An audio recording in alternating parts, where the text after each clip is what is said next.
sakit dari Minnesota itu bagaimana?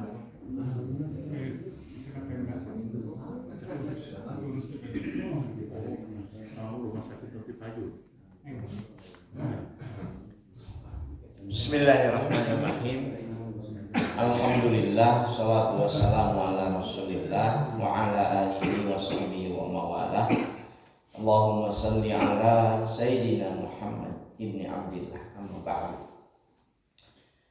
Alhamdulillah, jamaah semua yang Allah muliakan, kita bersyukur pada Allah Subhanahu wa taala.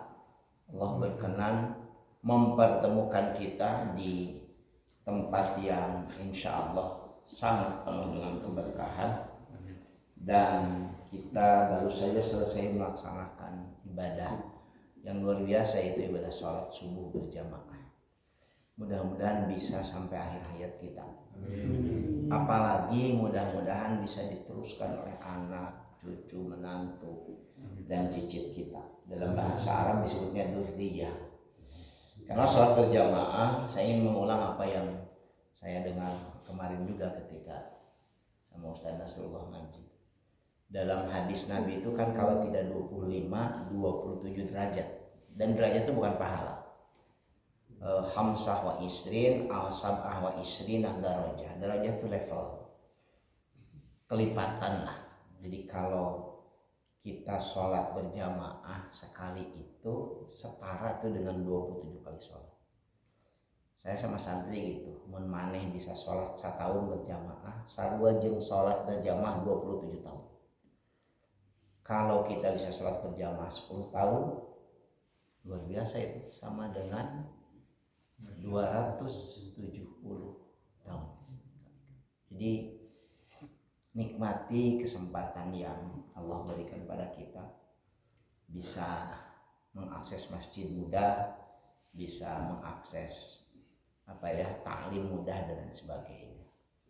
Setiap langkah kita itu kan menjadi sarana Allah mengampuni dosa sekaligus menaikkan derajat kita. Wa bi kulli khatwatin ila shalah shadaqah, dalam hadis yang lain jadi sedekah. Dan pada subuh ini saya ingin ngajak ngaji kita tentang 3 ayat dalam Quran surat Asy-Syu'ara.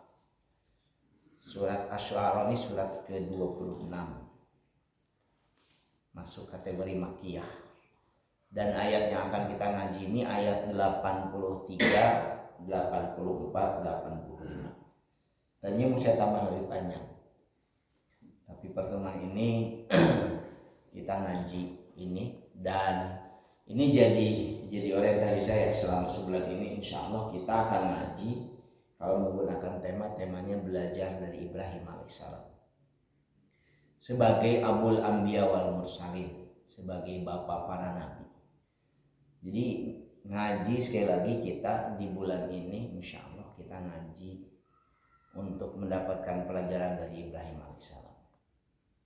Dan dalam Al-Quran, jamaah subuh yang Allah muliakan, sangat banyak terserah ayat tentang Nabi Ibrahim alaihissalam. Karena beliau oleh Al-Quran sendiri disebutkan untuk kemudian wattakhadhu millata abina Ibrahim, supaya mengambil milah jalan hidup dari ayah kita semua, yaitu Ibrahim alaihissalam. Saya pernah belajar perbandingan agama ketika dulu studi, dan perbandingan agama itu belajarnya 3 agama sepanjang yang saya tahu ya. Jadi kalau di UIN perbandingan agama itu belajar 3 agama. Walaupun sekarang misalkan sudah sekian, mungkin sudah 10 tahun di UIN itu ada prodi baru, religious studies. Jadi belajar tentang agama-agama. Itu tidak cuma perbandingan agama, tapi agama-agama. Kalau perbandingan agama itu ya belajar agama Yahudi, Nasrani, dan Islam. Dan dalam konteks itulah kemudian kita menemukan betapa Ibrahim alaihissalam diletakkan dalam tempat yang istimewa dalam 3 agama itu. Di agama Yahudi, di agama Nasrani, juga di Islam. Bahkan secara sosiologis, ini istilah akademik saja, ketika belajar perbandingan agama, tiga agama itu disebut dalam istilah sosiologi dengan Abrahamic religion, agama yang menjadikan Ibrahim sebagai rujukannya. Apa yang saya ingin sampaikan adalah banyak sekali kesamaan dalam tiga agama besar ini. Kesamaannya terutama ketika mengembangkan, mempelajari nilai-nilai yang dibawa oleh Ibrahim alaihissalam. Ada satu ayat dalam Al-Quran sebelum ngaji yang 3 ayat tadi.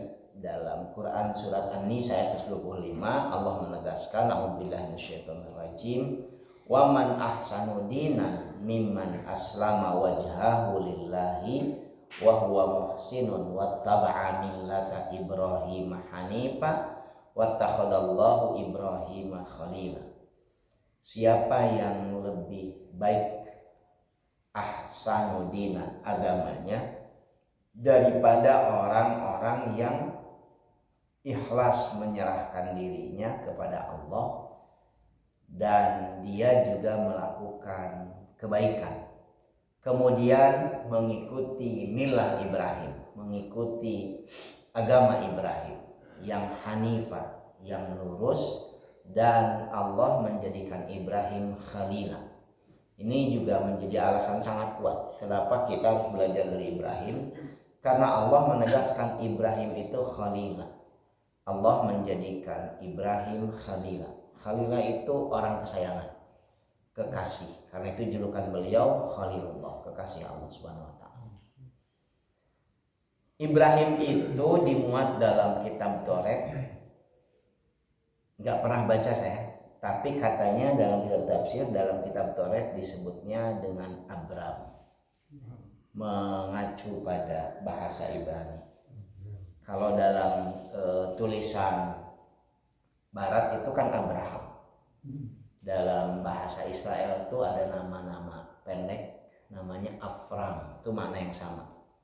Abram, Afram, Abraham. Kalau di Indonesia seperti di Arab gitu ya, Ibrahim. Di Betawi bahkan jadi Boim, jadi Baim, itu kan nama yang sama sebenarnya. Paman saya itu namanya Iim, panggilan karena namanya Ibrahim. Jadi Iim, Boim itu nama yang memang disematkan sebagai tafaul kalau bahasa agama, ngalap berkah dari nama Ibrahim alaihissalam. Dan Afram itu artinya adalah ayah yang luhur, Abram itu. Nama lainnya sebutan Abraham itu jadi Ab, Ram, dan Ham dalam kitab Taurat, yang berarti ayah, kemudian banyak, dan sebagian besar. Sehingga makna kata Ibrahim itu maknanya adalah ayah bagi sebagian besar manusia, atau pemimpin bagi sebagian besar manusia di dunia. Dan Ibrahim alaihissalam, jamaah subuh yang Allah muliakan, putra dari tokoh pemahat patung yang sangat terkenal pada masa kekuasaan Raja Namrud, Raja Babilonia. Sangat terkenal karena patung-patung buatannya itu kemudian dijadikan sarana orang-orang menyembah Tuhan. Jadi bikin Tuhan, ini luar biasa. Ayahnya Ibrahim. Ketika dilahirkan Ibrahim itu, ketika Ibrahim lahir, ayahnya berusia 75 tahun. Anom keneh Pak, 75 tahun teh. Pada masa itu masih muda. Kenapa masih muda? Buktinya baru punya anak Ibrahim di usia 75 tahun. Ibrahim sendiri kan punya anak di usia 80-an. Dan Ibrahim lahir dari seorang ibu bernama Umailah. Bahasa Arab menyebutnya Amilah. Dan tempat di mana Nabi Ibrahim dilahirkan dalam kitab tafsir yang saya baca ini ada 4 pendapat. Yang pertama di kota Ur, daerah yang kemudian sekarang disebut dengan Irak. Kemudian juga daerah Babilonia. Babilonia itu kan peradaban luhur di masa lalu yang berpusatnya di sekitar sungai Efrat, sungai Tigris di Irak sekarang. Di Irak itu memang bangsa besar sejak ribuan abad sebelum Masehi. Kemudian pendapat yang lain, Ibrahim itu lahir di sebuah desa di wilayah Damsyik, Suriah. Syam, namanya daerah Barzat. Dan yang keempat, beliau dilahirkan di Haran. Haran itu katanya sekarang masuk wilayah Palestina, masih wilayah Syam, tempat di mana ayahnya berasal. Dan kehidupan Nabi Ibrahim pada masa remaja kemudian dewasa memang terutama ada di wilayah Babilonia. Kemudian hijrah ke daerah Haran yang tadi disebutkan, daerah dekat Baitul Maqdis, Palestina. Jadi ketika Ibrahim melakukan perjalanan membawa bayi merah dengan istrinya Bunda Hajar itu, ya masuk yang Allah muliakan, jalan kaki dari Palestina ke Makkah. Seingat saya kalau nggak salah sekitar 3-4 ribu kilometer dari Palestina ke ke Makkah. Jangan dibayangkan sekarang sewarung bisa mampir. Dulu ya yang dilalui padang pasir, hutan, tandus dan sebagainya. Kalau bukan karena perintah Allah, Ibrahim itu mau daekeun nanaonan gitu ya. Karena perintah Allah. Jalan kaki bolak-balik, sehingga ketika beliau jalan sampai ke Makkah, nyimpen anaknya, nyimpen istrinya, pasang gitu tenda kecil dan sebagainya, tinggalkan bekal entah untuk berapa hari, memang perintah Allah kan begitu. Ditinggalkan lagi, balik lagi mungkin 1 bulan jalan, begitu sampai itu istrinya seingat saya melahirkan di wilayah Palestina itu, istrinya yang pertama itu Bunda Sarah. Karena itu usia antara putra pertama dari Bunda Hajar, Ismail dengan Ishak itu tidak jauh beda. Dan Ibrahim, ayah Ibrahim ketika Ibrahim menetap itu di Baitul Muqaddas meninggal pada usia 250 tahun. Azar nama ayahnya, 250 tahun. Jadi 75 tahun baru punya anak. Saat itu ya biasa saja dan sebagainya. Ayah nama kan 70 tahun terus rempong. Nggak ada yang 250 tahun. Tapi ini hebatnya, ada yang 80-an tahun masih sadar, masih bisa salat berjamaah. Mudah-mudahan sehat keras, bisa dipakai ibadah. Jamaah yang Allah muliakan, saya bacakan 3 ayat yang akan jadi ngaji kita. A'udzubillahi minasyaitonirrajim. Rabbi habli hukman wa alhiqni bis-shalihin waj'al li lisana sidqin fil akhirin waj'alni min warathati jannatin na'im.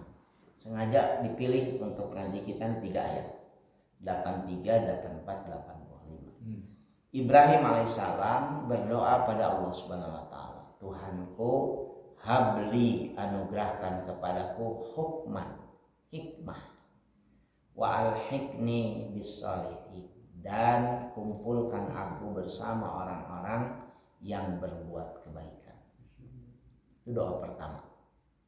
Waj'alli, dan jadikan bagiku lisana sidqin fil akhir, buah tutur yang baik bagi orang-orang kemudian, bagi generasi kemudian. Waj'alni, dan jadikan aku miwarathati, menjadi pewaris jannatin na'im, surga yang penuh dengan kenikmatan. Doanya panjang dalam surat Asy-Syu'ara ini. Ada kurang lebih 8 doa. Saya cicil sebagian doanya karena yang 3 kalimat ini jamaah subuh yang Allah muliakan, dulu ketika ada kawan-kawan mahasiswa yang mondok di sini tahfidz, itu saya wajibkan baca karena ini luar biasa doanya. Mari kita urai penjelasan dalam ayat-ayat tentang doa ini. Doa pertama, Nabi Ibrahim memohon Allah menganugerahinya hikmah. Sampai hari ini jamaah sekalian, di kalangan para ulama berbeda pendapat tentang hikmah. Sebagian besar yang kemudian dimuat dalam kitab tafsir, hikmah itu adalah pemahaman tentang sunnah. Jadi selain kepada Al-Quran, maka orang-orang yang diberi hikmah itu adalah orang-orang yang memahami sunnah. Yang dimaksud sunnah ya selain Al-Quran. tradisi-tradisi para rasul, para nabi yang kemudian secara secara berjenjang dilanjutkan oleh mereka. Jadi yang kita lakukan ini, syariat Islam itu adalah syariat yang dicontohkan Nabi Muhammad SAW. Nabi Muhammad mencontohkan itu dari apa yang beliau dapatkan dari nabi-nabi sebelumnya. Sejak Adam, kemudian nanti Nuh, terus terutama yang ulul azmi. Sampai kemudian kepada Nabi Isa AS dan lain sebagainya. Karena itu nanti syariat kita tuh ketemu dengan beberapa nabi masa lalu. Haji misalkan ketemu tuh sejak Nabi Adam. Walaupun syariat haji dimulai sejak Nabi Ibrahim. Tapi ibadah yang dilakukan ke Baitullah di Makkah itu sejak Nabi Adam. Yang membangun Ka'bah pertama kan Nabi Adam. Dilakukan nanti tawafnya dan lain sebagainya. Kemudian juga kurban itu kan sejak Nabi Adam disempurnakan. Artinya sekali lagi dipahami hikmah. Ada lagi yang memahami hikmah itu adalah dalam bahasa yang berbeda, pemahaman yang baik bermanfaat tentang agama.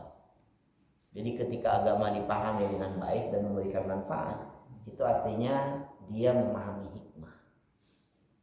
Dalam bahasa Indonesia kan hikmah itu seringkali dimaknai dengan kebijaksanaan. Di antara pentingnya kenapa Ibrahim, Bapak-bapak yang Allah muliakan, meminta Allah menganugerahi hikmah. Saya kutipkan dua penjelasan dalam literatur Islam. Yang pertama, ini ternyata bukan hadis setelah saya telusuri. Khudil hikmah wala yadurruka min ayyi wi'ain kharajat. Ini Samsuddin As-Sahawi, ahli hadis yang sangat terkenal pada masa atba'ut tabi'in.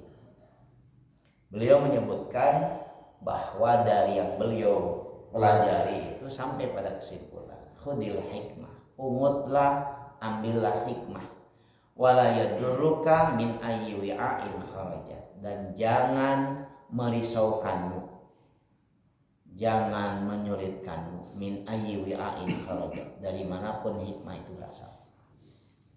Bagi saya ini penting saya sampaikan, karena mungkin saja putra putri bapak-bapak ada yang belajar, yang mungkin ketika belajar itu proses bagaimana ilmu itu diperoleh, itu mungkin kadang-kadang meragukan. Beberapa kawan-kawan di Bandung ini dulu, ya mungkin 10 tahun lalu sempat nanya, Ustaz boleh nggak sekolah di sekolah Katolik? Kalau bapak-bapak tidak tahu, ada fatwa tuh yang melarang. Ada fatwa Majelis Ulama tahun 80-an yang mengharamkan umat Islam dengan sengaja menyekolahkan anaknya ke sekolah yang berbasis agama di luar Islam, sekolah Katolik. Dulu kan zaman saya sekolah Katoliknya paling keren-keren, pala lintar, disiplinnya tinggi sebagainya. Sampai sekarang ya masih ya. Cuman sekarang kompetisinya demikian ketat. Sekolah-sekolah Islam banyak yang luar biasa. Juara Olimpiade 3 tahun berturut-turut level SMA itu sekolah Islam. Madrasah Insan Cendekia misalnya. Yang di Serpong, nggak cuma di Serpong, yang ada di Jambi kalau saya juara dan lain sebagainya. Tapi dulu di zaman saya sehingga muncul tuh kesadaran sebagian orang tua untuk kemudian nyekolahkannya di sekolah ma'alus deh, yang maksudnya hanya sekolah Katolik. Itu sempat muncul fatwa. Tapi kalau kemudian melakukan itu karena memang untuk mengakses pengetahuan lebih baik dan memang pilihannya terbatas, maka hadis ini jadi rujukan. Silahkan belajar dari mana saja, wala yadurruka min ayyi wi'ain kharajat. Enggak perlu khawatir, enggak perlu merisaukan. Dari manapun dia berasal. Saya pernah ngaji di semua kampus besar di Bandung. Semua kampus besar, ITB, Unpad, kecuali 2 kampus. Ini kampus besar yang dikecualikan, Unpad dan Maranatha. Nggak pernah saya ngaji. Nggak ada. Sekarang ada kajian orang Islam ada. 2 kali seminggu hari Jumat sore saya ngaji ke atas, di atas Unpad. Sekarang tuh ada mahasiswa Unpad yang ngaji juga sebagian mahasiswa Unpad, tapi ke kampusnya nggak pernah ngaji. Kalau semua kampus ada UKM Islam itu sebagai, kecuali Unpad dan Maranatha. Tapi jumlah mahasiswi Unpad paling tidak sepengetahuan saya sekarang yang pakai jilbab itu banyak sekali. Banyak. Hampir semua fakultas tuh mahasiswi muslimnya yang pakai jilbab itu banyak. Termasuk juga puluhan dosennya di Parahyangan. Kalau Maranatha memang lebih sedikit. Kalau Parahyangan itu banyak dan sebagainya. Ini yang pertama. Yang kita minta lewat doa Ibrahim supaya Allah memberikan kita kemampuan memungut hikmah dari manapun sumbernya, dari manapun berasal. Karena hikmah adalah, kalau ini hadis, dalam hadis yang lain disebutkan al-hikmatu kalimatul hikmah dolatul mu'min fahaitsu wajadaha fahuwa ahaqqu biha. Ini Imam At-Tirmidzi, Ibnu Majah, dari sahabat Abu Hurairah radhiyallahu anhu, di mana Nabi sallallahu alaihi wasallam menegaskan kalimat hikmah itu dolatul mukmin, milik orang beriman yang hilang. Ini menegaskan bahwa kita dibolehkan nyawa hikmah. Fahaitsu wajadaha, dimanapun seorang mukmin menemukannya, bahwa ahaqqu biha, maka dia lebih berhak untuk memungutnya. Mau di barat, mau di timur. Nanti bahkan dalam rangkaian hadis-hadis tentang hikmah, kalau Bapak membaca, nanti ada lagi hadis yang menyebutkan walaupun dari orang munafik. Orang munafik itu kan orang yang ngomongnya pasti dusta. Kalaupun ada benar 10% lah, jujur. 90%-nya dusta. Tapi kalau dia bicara hikmah, maka boleh diambil, karena hikmah dolatul mu'min, milik orang beriman yang hilang. Ini yang menjadi penting doa Ibrahim tadi, jamaah sekalian. Yang kedua, Ibrahim menyebutkan tentang berkelompok, bergaul dengan orang-orang baik. Dalam Quran, ini masih hikmah juga. Dalam Quran surat Al-Baqarah 269, Allah menegaskan yu'til hikmata may yasha wa may yu'tal hikmata faqad utiya khairan katsiran wa may yadzakkar illa ulul albab. Allah memberikan hikmah kepada siapa yang Dia kehendaki, dan siapa yang Allah berikan hikmah kepadanya, faqad utiya khairan katsiran, sesungguhnya dia telah diberikan kebaikan yang sangat banyak. Wa ma yadzakkaru, dan tidak ada yang bisa mengambil pelajaran, mengambil hikmah dari manapun, illa ulul albab, kecuali ulul albab, orang-orang yang terbiasa menggunakan nalar. Dalam hadis Nabi itu ada beberapa penjelasan tentang hendaknya seseorang berhati-hati dalam pergaulannya. Kata Nabi SAW, al-mar'u ala dini khalilihi falyandur ahadukum man yukhalil. Seseorang cenderung kepada agama teman dekatnya. Khalil tadi kan, teman sangat dekat, kekasih. Falyandur, maka perhatikan, ahadukum, seorang di antara kalian, man yukhalil, siapa yang menjadi teman dekatnya. Di Masjid Al-Kautsar ini saya saja secara pribadi pernah mengantarkan, memfasilitasi 12 orang masuk Islam di Masjid Al-Kautsar. Dan dari 12 itu seingat saya kurang lebih sekitar 10 orang itu karena pernikahan jadi Islam. Apa yang saya sampaikan sangat besar. Pertemanan, teman dekat itu membuat orang bisa berpindah keyakinan. Kita bersyukur kalau dari luar masuk ke Islam, tapi kita harusnya bersedih karena lebih banyak sebetulnya orang Muslim yang karena pernikahan kemudian pindah. Saya menyebutkan lebih banyak, paling tidak yang saya dapatkan. Jadi ada channel di YouTube dan kalau dulu di Google apa ya sebagainya, yang memberikan data tiap hari. Gereja ini itu ada sekian gereja yang menjadi tempat favorit orang kemudian dinyatakan bergabung dengan Kristen dan rata-rata dari Muslim. Bahasa agamanya murtad dan sebagainya tiap hari. Dan sekarang mereka sama seperti kita digemar-gemborkan di medsos supaya orang tahu makin banyak dan sebagainya. Karena itulah kemudian Ibrahim kepada Allah SWT memohon, wa alhiqni bis-shalihin, kumpulkan dengan orang baik. Bapak-bapak jamaah subuh, kita bersyukur kepada Allah SWT bahwa Bapak bisa ada di satu tempat yang alhamdulillah paling tidak ya mengakses ibadah dengan cara yang mudah, dengan narasumber yang menurut saya kompeten di Al-Kausar ini tersedia dengan mudah. Mudah-mudahan ini memperkuat kecenderungan kita beragama. Karena sulit orang Pak bisa beragama dengan kuat kalau dia tidak punya rekan, tidak punya sumber, lebih cenderung sendirian. Kata Nabi SAW dulu 15 abad lalu, serigala itu biasa memangsa domba yang sendiri, terpisah dari kelompoknya. Bahasa yang ingin saya sampaikan lewat hadis itu, setan itu mudah menggelincirkan kita yang tidak punya ikatan kelompok dengan jamaahnya, tidak merasa punya ikatan. Saya ingat tuh beberapa hari kemarin, minggu lalu tuh, hari Selasa itu kan setelah ngaji, setelah doakan ketua DKM yang sedang sakit itu, bahkan dengan saya kita sama-sama nengok. Dulu kan jadi tradisi kita tuh, ada beberapa hari orang tidak datang, kemana ya teh? Itu kenapa kemudian Nabi itu habis sholat pasti menghadap ke belakang. Kalau Anda cek itu pasti menghadap ke belakang. Ada alasan fikih, ada alasan yang bukan fikih. Alasan fikihnya katanya dengan melihat ke belakang itu Nabi sedang menegaskan bahwa sholat sudah selesai.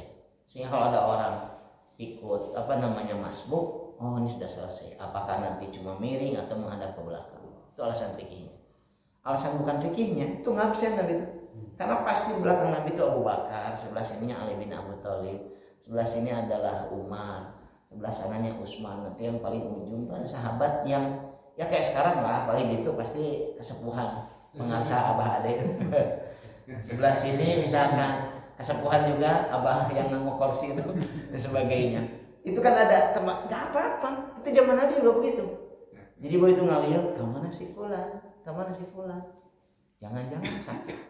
Itu kerennya. Jadi itu sunnah imam menghadap ke belakang setelah salat itu sambil ngabsen kemana dan sebagainya.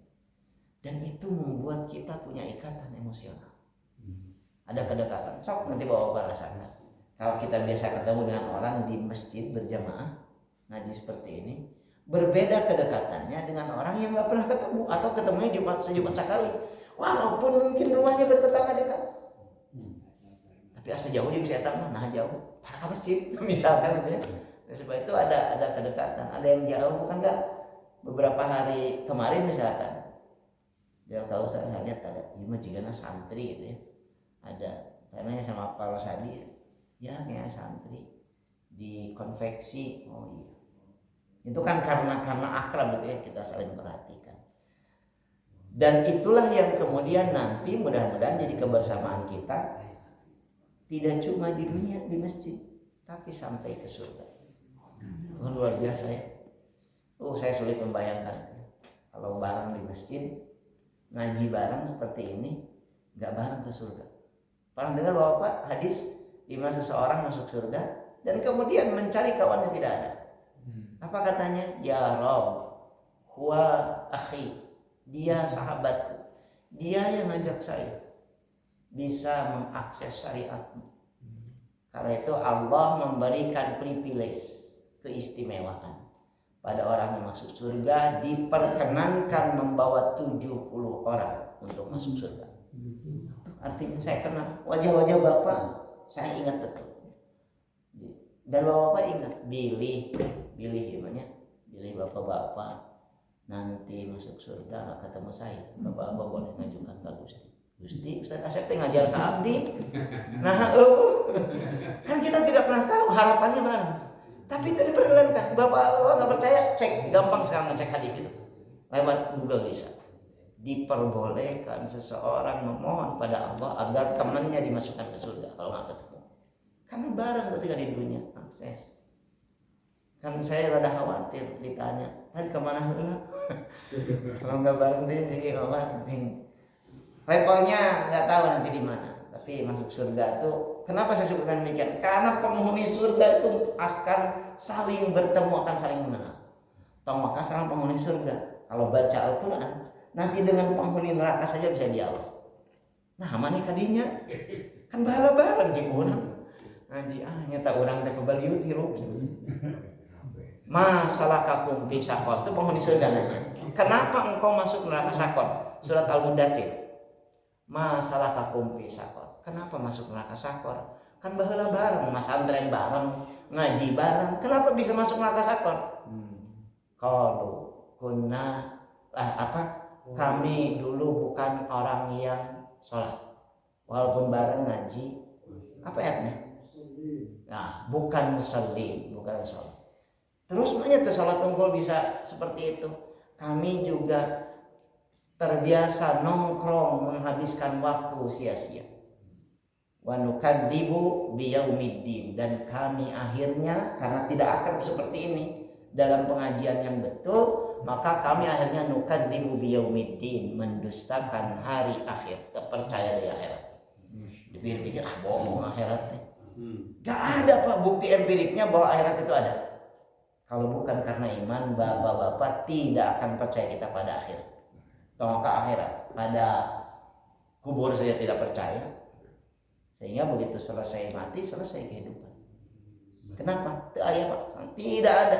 Tidak ada bukti empirik satupun bahwa ada kehidupan setelah kematian. Sains itu tidak sampai pada itu. Yang bisa menjelaskan itu cuma agama. Karena itulah orang-orang yang beragama semestinya kokoh, memahami banyak hal. Karena dia menjelaskan detail sampai dengan kehidupan setelah kematian. Lam naku minal musallin walam naku nut'imul miskin, kami enggak pernah membantu memberi makan orang miskin. Wa kunna nakhudu ma'al khaidin, kami terbiasa menghabiskan waktu sia-sia dengan banyak orang. Wa kunna nukadzibu biyaumiddin, dan kami terbiasa mendustakan hari kemudian. Itu Quran. Dialog antara penghuni surga dengan penghuni neraka. Jadi pasti penghuni surga akan saling mengenal dan lain sebagainya. Hanya mungkin rada sama-sama, jika misalkan untuk saya, jika aki pepen, karena nanti tidak ada aki-aki di sana. Usianya kan muda semua. Kalau seperti ini muda, tapi nanti jika aki neta mungkin karena jauh lebih gagah dan sebagainya. Insya Allah kita ketemu terus dalam kebaikan di Masjid Al-Kautsar ini paling tidak. Kemudian dalam penjelasan lain, Bapak renungkan satu ayat yang ingin saya sampaikan, surat Al-Furqan, surat ke-25, 3 ayat 27 sampai 29. Tentang bagaimana kemudian pertemanan itu berdampak luar biasa dalam kehidupan seseorang selama di dunia dan sampai ke akhirat. Wa yauma ya'addu dzalimu 'ala yadayhi yaqulu ya laitani ittakhadtu ma'ar rasul sabila ya wailata laitani lam attakhid fulanan khalila laqad adallani 'anil dzikri ba'da id ja'ani wa kana asyaitanu lil insani khadula. Dan ingatlah ketika orang-orang zalim nanti menggigit kedua tangannya saking menyesal sambil berkata, ya laita, aduhai, ittakhadtu ma'ar rasul sabila, andaikan dulu aku mengikuti jalan Rasul. Mun bareng itunya baheula teh jeung nu percaya ka Kangjeng Nabi, ikuti syariatnya, tidak akan semisal ini. Ya wailata laitani lam attakhidhu fulanan khalila. Kecelakaan besar, kiranya dulu aku tidak mengambil si fulan sebagai teman dekat. Nanti banyak anak buah yang demikian menyesal punya bos si eta. Nanti banyak teman yang demikian luar biasa menderita karena pernah berteman sangat dekat dengan dia. Dan ini yang disampaikan. Ya laita, Wailata, celaka, laitani lam attakhidhu fulanan khalila. Kenapa dulu saya berteman dekat dengan si fulan? Laqad adallani anil dzikri. Sesungguhnya dia telah menyesatkan aku dari petunjuk Al-Qur'an. Ba'da idja'ani, ketika petunjuk Al-Qur'an sampai. Saya sedang menyampaikan petunjuk Al-Qur'an pada kita semua. Akan sampai insyaallah sedikit demi sedikit dari hari ke hari. Mudah-mudahan jadi hazanah, jadi pengetahuan, dan kemudian jadi drive dalam kehidupan kita. Tidak jadi penyesalan, karena di akhirat kemudian mereka menyesal luar biasa, dan penyesalan ditutup dengan wa kana syaitanu lil insani khadula. Dan setan itu tidak akan pernah menunjukkan kebaikan kepada manusia dalam bentuk apapun, dalam bentuk manusia seperti kita, dalam bentuk selain manusia. Tidak pernah. Kita akan sangat menyesal punya teman-teman yang diikuti, apalagi jamaah subuh yang Allah muliakan, kalau urusannya sudah menggunakan politik, seolah-olah right or wrong is my party, rek hadir goreng pokoknya partai orang, pemimpin orang seperti Tuhan. Sebagian pemimpin partai sekarang seperti Tuhan, sabdanya seperti wahyu, tidak bisa dibantah. Kalau terkesan salah dibela beberkan. Na'udzubillah. Kita harus punya keberanian untuk berlindung dari perilaku seperti itu. Bisikan hukum, mumpung masih kene kita sehat, bisa berpikir jernih. Urusan dunia yang sangat temporer seperti itu tidak boleh membuat urusan akhirat tergadaikan. Karena berkali-kali kita menggadaikan urusan akhirat, urusan keyakinan gara-gara urusan itu. Dan buahnya apa? Penyesalan demi penyesalan. Penyesalan demi penyesalan. Ini bagian penting kenapa Ibrahim meminta pada Allah wa alhiqni bis-shalihin, kumpulkan bersama orang-orang yang baik. Dan saya kutipkan hadis terakhir tentang kenapa Ibrahim menyebutkan juga dalam doanya, pantaskan aku jadi penghuni surga Firdaus, jadi pewaris surga Firdaus, jadi jannatin na'im. An Abi Hurairah radhiyallahu anhu qala qala Rasul sallallahu alaihi wasallam qala Allah taala, ini hadis qudsi.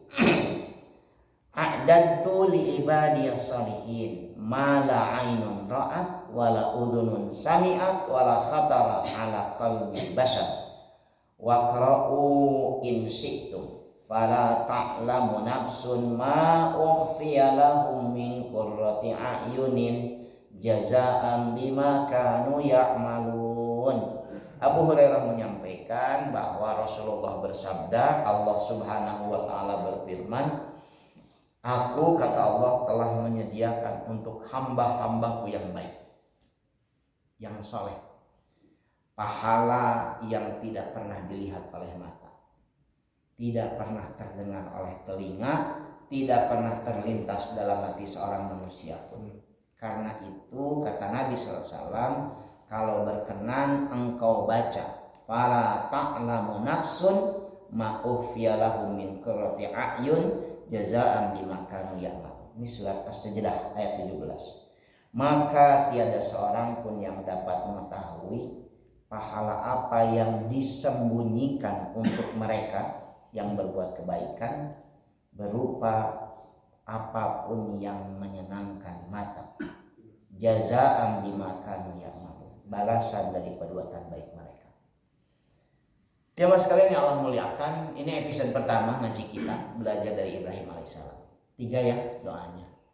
Kalau berkenan doa ini jadikan diri dan kita. Robbi, ikutin saya. Robbi habli hukman wa alhiqni bis salihin waj'alli lisana sidqin fil akhirin waj'alni min warathati jannatin na'im. Amin ya Allah ya rabbal alamin. Itu ngaji kita. Kalau ada yang menyampaikan ya masukan mangga ada sampai bunyi gitu ya sebagai saya diingatkan sampai dengan bunyi, sampai dengan kita bisa melakukan apa namanya istisqa sholat suruh. Saya ditanya beberapa jamaah Pak Ustaz ada satara sholat suruh, sholat isra. Kan sholat isra itu sunnah biasa dalam mazhab Ahlussunnah wal Jamaah, dalam mazhab Syafi'i, dia masuk kategori sunnah biasa, bukan sunnah muakkadah. Karena sunnah biasa, ya bolehlah sekali-kali ditinggalkan. Kata Ibnu Taimiyah, sekali-kali tinggalkan dan sebagainya. Tapi di mazhab Hambali seperti di Makkah, di Madinah itu luar biasa tuh saat Isyraq, tidak pernah ditinggalkan. Kalau Anda di masjid itu kalau subuh bangkit nanti orang bilang mahlan bentar Isyraq dulu sebagainya. Jadi kurang lebih itu perbedaan mazhab. Mudah-mudahan yang saya sampaikan manfaat. Kalau tidak ada hal lain, Bapak-bapak sehat sadayana. Jangan lupa tetap ya ke masjid ini supaya jadi sarana kita bertemu nanti sampai di surga. Subhanakallahumma bihamdika, asyhadu an la ilaha illa anta, astaghfiruka wa atubu ilaik. Assalamualaikum warahmatullahi wabarakatuh.